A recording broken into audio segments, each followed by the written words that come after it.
Koloneel Abiy Ahmed farda Tiroy abashoonni qabsoo bilisummaa Oromoo ittiin laamsheessuuf ergatammoo dhuguma fira qabsoo Oromooti. Seenaa farda Tiroy. Seenaa yookaan afoola uummata Giriik keessatti lola Tiroy waan jedhamtu ture. Yeroo sanatti biyya sana keessa mootummaa adda addaatu ture. Isaan keessaa lama mootummaa Tiroy fi kan Ispaartaa turan. Ilmi mootii Tiroy affeeramee magaalaa Ispaartaa sanii dallaa cimaa itti ijaaranii eegan. Warri Tiroy dallaa kana keessaa hin ba'an. Waraanni Ispaartaa dallaa kana cabsanii seenuu hin dandeenye. Haala kanaan osoo jiranii waggaan 10 darbe loltoonni Ispaartaas beela qorraaf dhukkubaan dhumuu eegalan. Filmaatni isaan qaban yookaan lola dhiisanii galuu yookaan ammoo mala ittiin Tiroy seenanii guban malatu ture.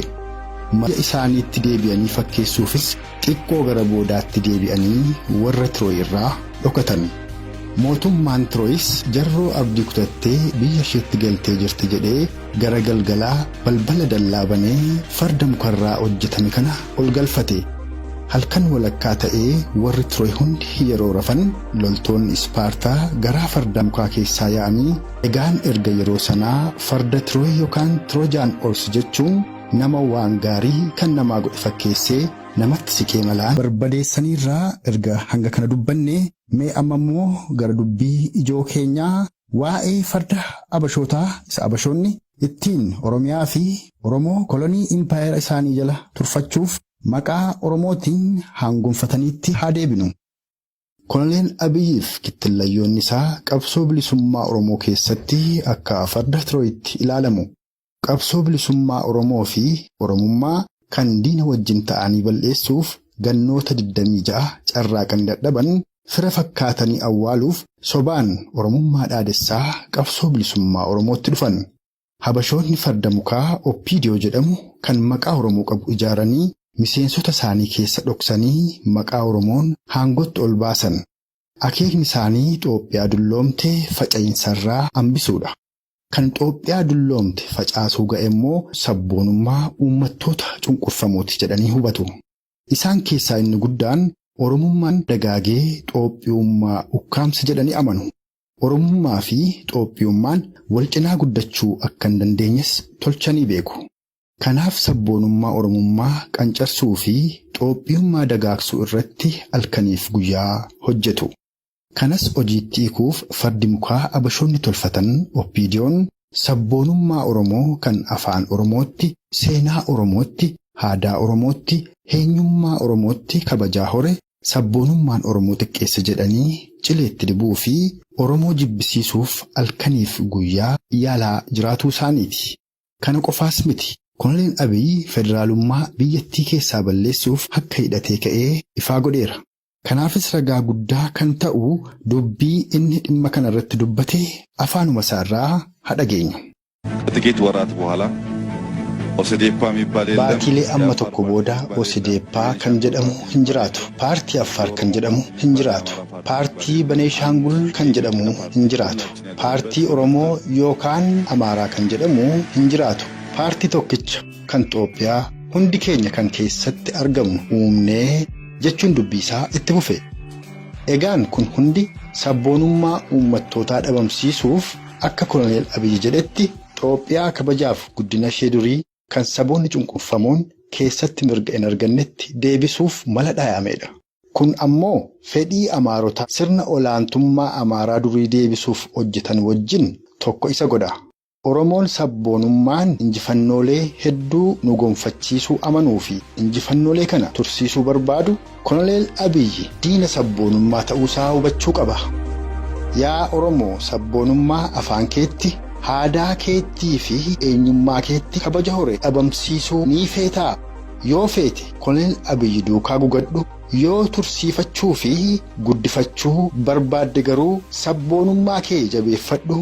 Koloneel Abiy farda Tiroy abashoonni qabsoo bilisummaa Oromoo keessa kaayatan irrattis qabsaa'e. Koloneel Abiy seenaa Oromoo osoo hin taane seenaa warra Abashaa dhaadessa. Obbo Biraanuu Naggaa nama dhaloota Guraagee fi deeggaraa Koloneel Abiyyiiti. dhaaba siyaasaa warra Abashaadhaa Gimboota Sabatti jedhamu geggeessaa turan. Arra Izeemaa keessatti hooggana beekamoodha. Akka isaan barreessanitti kan akka isaan siyaasa biyyattii keessatti qooda fudhatan isaan kakaase sodaa qabsoo bilisummaa Oromooti. Baroota dheeraa dura mootummaa wayyaaneen hidhamanii turan. Mana hidhaa keessattis Oromoota umurii 10 amma 80tti arguu isaanii dubbatu.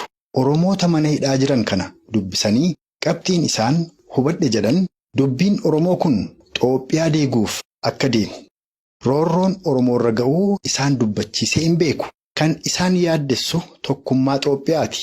Arra Koloneel Abiyyi wajjin hedduu walitti siqanii qabsoo bilisummaa Oromoo duubatti deebisuuf sossa'u. Hojii Koloneel Abiyyi masaraa Minilik haaromsanii seenaaf ol kaa'uuf hojjechaa jiran ilaalchisee waan isaan jedhan viidiyoo armaan gadiirraa walumaan haa dhageenyu. ናዛ ስገባ ለማየት የአጼ ምኒልክ ዙፋን masaraa Dr. Abiyyi seenaaf ol kaa'uuf tottolchaa jiru sana yeroon ol seenu teessoo Minilik dur irra taa'ee uummata nyaachisutu jira.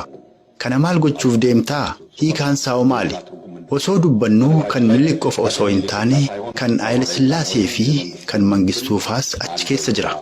Fakkoo Minilik gagaan hojjechiiseen teessoo isaa irra kaa'anaan jedhe. Akkasumas kan Haayile Sillaasee gagaan hojjechiiseen teessoo inni irra taa'ee seera muraa ture irra kaa'anaan jedhe. Maaliif karaa kana hunda deemtaa? Maal akeekni isaa jedheen gaafadhe. Rakkoo jirutu naan jedhe. Dargaggoonni Oromoo seenaa isaanii akka gaariitti hin beekan. Kanaaf dargaggoon Oromoo tokko dhufee Minilik akka Oromootti dhiyaachaa ture yeroo argu isa Minilik harma Oromoo muree fi jinnii jedhan sana ni qabbaneessaa naan jedhe. Amma dhugaa waaqa kan seenaa Oromoo hin beekne dargaggoota Oromooti moo Koloneel Abiyyi fi kittillayyoota isaatii? Dargaggoonni Oromoo irraa seenaa isaanii akka gaariitti beeku. Ittis boonu. Habashaa wajjin seenaa takka akka hin qabne. Hariiroon uummata isaanii fi mootummaa Habashaa gidduu jiru kan koloneeffataa fi koloneeffatamaa ta'uu qajeelchanii hubatu. Habashoota wajjin biyya adda addaa, seenaa adda addaa, gootota adda addaa, haala bulchiinsa adda addaa akka qaban baratanii jiru. Akka uummata seenaa mataasaa hin qabne seenaa Habashaa kan fudhatan miti. Namni kanallee hin hubannee fi hin fudhannee akkamiin maqaa uummata Oromoon haangoo qabatee yoo farda Tirooyi kan fira Oromoo fakkaatee Habashootaaf hojjetu ta'e malee. Itoophiyummaa dagaagsuuf tooftaan Habashootaa inni guddaan tokkummaa isaa diiguudha. Oromoota kutaan addaan qoodanii wal irratti duulchisuudha. Koloneel Abiyyi akeeka kana galmaan ga'uuf hedduu carraaqe. Mee isa kanas afaanuma isaarraa haa dhageenyu. አንዴሜ ወለጋው እንደገሩ kana booda Jimmaa Folleg, Baalee Folleg, Arsii Folleg, Oromoo tokko ta'uu danda'u. Jechi isaa kun wayita Oromoon isa fudhachuu didee jira jedhee yaadda'etti Oromoota kutaan hiree Oromoota Wallaggaa irratti bobbaasuuf kan akeekkateedha. Mee hubadhaa laalaa kun farda Tirooyi Habashoonni qabsoo Oromoo ittiin laamshessuuf ergatammoo dhuguma fira qabsoo Oromooti.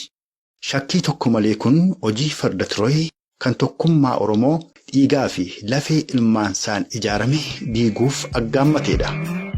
Koloneel Abiyyi maqaa Oromoon dhiigaa fi lafee qeerroo fi qarree Oromoon erga aangootti ol ba'ee waggaa tokko caalee jira. Haa ta'u malee Oromoon haala bara wayyaanii irra caaleen ajjeefamuu, hidhamuu fi qe'ee isaarraa buqqa'uu malee maal argate? Gaaffiileen uummata Oromoo kan kufaatii wayyaanee fidan kanneen akka abbaa biyyummaa Oromoo, afaan Oromoo afaan federaalaa ta'uu, Finfinneen kan Oromoo ta'uun mirkanaa'uu fi kanneen kanaaf kana fakkaatan keessaa tokkollee kan deebii argate hin jiru. Mee waan Oromoon barasaa keessa argate jedhee Koloneel Abiyyi dubbatee afaanuma isaarraa waliin haa dhageenyu. Itoophiyaa ውስጥ እኔ ከመጣሁ በኋላ Itoophiyaa keessatti ergan aangootti ol ba'ee Oromoon dhibbeentaa tokko miti dhibbeentaa 0.1 bu'aa argate yoo jiraate sa'a 24 keessattan aangoo lakkisa. Kun rakkoo hin qabu ni jedhama nan beeka. Haa ta'u malee dhugaasaa yoon amma asitti dubbadhee rakkoo biraa waan natti humuuf hin dubbadhu garuu na amanaa. Oromoon waan argate irraa kan inni dhabetu caala. Yoon dubbadhe garuu Oromoota biratti rakkoo natti uuma. Maaloo na dhiisaa sagalee koo balleeffadheen abashootaaf hojjedhaa waan jedhu fakkaata. Farda Tirooy fira fakkaatee qabsoo bilisummaa Oromoo laamsheessuuf habashootaaf hojjetu. Egaan akeekni Koloneel Abiyyii fi kittillayyoota isaa qabsoo bilisummaa Oromoo keessatti Farda Tirooy kan qabsoo bilisummaa Oromoo baroota 26f diina itti ta'anii bal'eessuu dadhaban fira fakkaatanii dhabamsiisuuf ta'uu qajeelchanii hubachuun irratti qabsaa'uun dirqama sabboontota Oromoo hundaati.